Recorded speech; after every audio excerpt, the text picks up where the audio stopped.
नमस्कार दोस्तों, मैं हूं अजय प्रकाश और आप देख रहे हैं जनज्वार। आज दिल्ली हाई कोर्ट ने केंद्र सरकार को लेकर कहा है कि लगता है सरकार लोगों को मारना चाहती है कोरोना से। बात केंद्र सरकार की कही है। दूसरी तरफ इलाहाबाद हाई कोर्ट ने कहा है हाथ जोड़ के योगी सरकार से कि आप महानुभाव कम से कम 2 हफ्ते का लॉकडाउन लगा लें। आप सोचिए कि दो अदालतें, एक अदालत दिल्ली हाई कोर्ट की है जो कहती है केंद्र सरकार को कि आपकी इच्छा ऐसी लगती है, आपका तरीका ऐसा लगता है, आपका जो रणनीति ऐसी लगती है कि आप जनता को मारना चाहते हैं, लोगों को कोरोना से मारना चाहते हैं।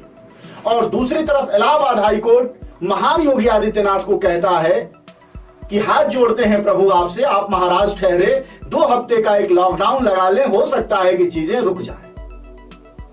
पर सरकारें सुनती कहां हैं? सरकारें बाजीगरी से चलती हैं। चाहे आपसे उंगलियों से वोट लेना हो और या फिर आपकी जिंदगी की सांस बचानी हो, वो कहीं काम नहीं करना चाहती है। वह सिर्फ बाजीगरी के बूते हर चीज को डील करना चाहती है। वह आंकड़ों के बूते आपको रिझाना चाहती है। उनका तौर तरीका ही यही है। आप जुबानों से देखिए, जुबानों को सुनिए, अखबारों में छपने वाले फेहरिस्तों को देखिए और इनके ट्विटर हैंडल्स को देखिए, तो आपको ऐसा लगता है कि कोई समस्या ही नहीं है। बकौल योगी आदित्यनाथ, न ऑक्सीजन की कमी है, न बेड की, न दवाइयों की कमी है, न किसी और चीज की, सब बेकार की बात है। यानी अगर आप मर रहे हैं आपके परिजन, तो आप जिम्मेदार हैं। ऐसी जुबान जिन सरकारों की हो उनसे संवेदनशीलता, और ऐसे भयानक समय में जब हर तरफ त्राही और त्राही मचा हुआ है, वैसे समय में सरकारें कोई बेहतर काम करेंगी इसकी कोई उम्मीद नहीं देखती।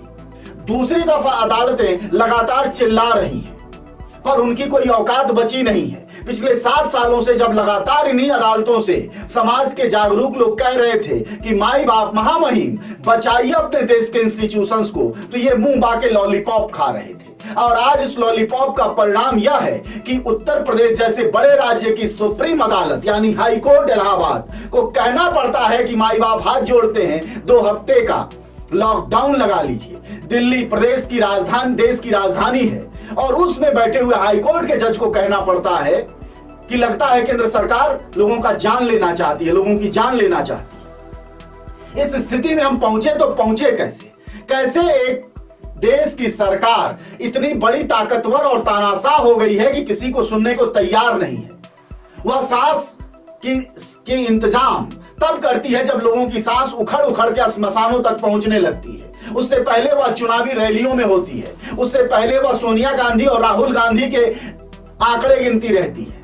यह तो है हमारी चुनी हुई सरकार की हालत, जिसको पूर्ण बहुमत के बाद हमने 40 सालों का इतिहास रचा था। और दूसरी हमारी योगी सरकार जो देश के सबसे बड़े राज्य पर इस समय काबिज है, जिनके लिए कोई समस्या ही नहीं है। या उस राम राज्य के सुपुत्र हैं जहां की जो भी आप समस्या कहेंगे है ही नहीं। वह समस्या को स्वीकार ही नहीं करते हैं। जब आप समस्या को स्वीकार ही नहीं करते हैं तो समस्या जैसी किसी चीज पर बात ही नहीं करते हैं।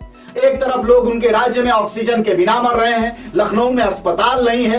हालत यह है कि देहाती क्षेत्रों में लगातार लोगों की जान जा रही है। चूंकि जांच नहीं हो रही इसलिए पता नहीं चल रहा है कि असल में मौतें क्यों हो रही हैं। ऐसे में सरकार की वाहवाही है। आप देहाती इलाकों से अगर ताल्लुक रखते हैं तो फोन करिए अपने रिश्तेदारों को, गांव में पूछिए, तहसीलों में पूछिए और ब्लॉकों में पूछिए, और देखिए मरने वालों की संख्या कितनी बढ़ गई है। अगर इतने पर भी भरोसा नहीं तो श्मशान घाट में बैठे हुए उन लकड़ी वालों से पूछिए, लाश जलाने वालों से पूछिए, उन पंडितों से पूछिए, और देखिए कि पिछले 15 दिनों में अगर 100% की बढ़ोतरी ना हुई हो तो कहिए। जहां 10 लाशें पहुंचती थी वहां 100 लाशें पहुंचने लगी हैं, लेकिन सरकारी आंकड़ों में वो सैकड़ा भी नहीं पार कर रही हैं किसी भी राज्य में, सिर्फ इसलिए क्योंकि बाजीगरी है। और इस बाजीगरी से आपके प्रियजनों की सांसें नहीं बचेंगी। अगर बचेंगी तो सिर्फ ऑक्सीजन से और सही काम से, और सही काम कराने का सिर्फ ताकत हाई कोर्ट के पास नहीं है। हाई कोर्ट कोई पुलिस बल लेके नहीं बैठी है। हाई कोर्ट कोई किसी के तरह के प्रशासनिक ढांचा नहीं होता उसके पास। वह सिर्फ आदेश देती है और नहीं देती है। अभी पिछले दिनों जब इलाहाबाद हाई कोर्ट ने कहा था कि उत्तर प्रदेश में लॉकडाउन लगाया जाए कम से कम 5 शहरों में, बाकायदा नाम लिया लखनऊ, बनारस, इलाहाबाद, गोरखपुर, तो हमारे योगी जी ने इनकार कर दिया, क्योंकि वह चुनी हुई सरकार है। और इस लोकतंत्र में जो चुनी हुई सरकार है वह किसी भी प्रतिनिधित्व प्रणाली में सबसे ताकतवर होती है और वह किसी भी दूसरी संस्था को चैलेंज कर सकती है, उसकी बात नहीं सुन सकती है। यह अधिकार है लोकतंत्र में। तो फिर तानाशाही किसको कहते हैं? तो अगर हमारे राजा को यह बात नहीं समझ में आती है और हर समस्या को वह इंकार कर देता है तो लोग निपटे कैसे? क्या यह सिर्फ आंकड़ों की बाजीगरी से यह खेल चलता रहेगा?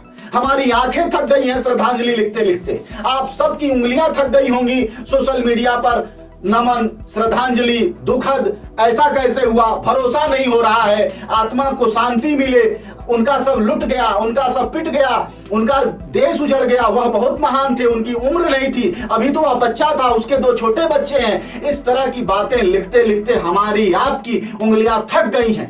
नमन और श्रद्धांजलि देते देते आंख के पानी सूखने लगा है और हमारे देश के नेताओं की आंकड़ेबाजी का जो खेल है वह खत्म होता कहीं दिखाई नहीं देता है। और हालत यह है कि ये सरकारें धमकाती हैं, एफआईआर दर्ज करने लगी हैं जो लोग बोलते हैं।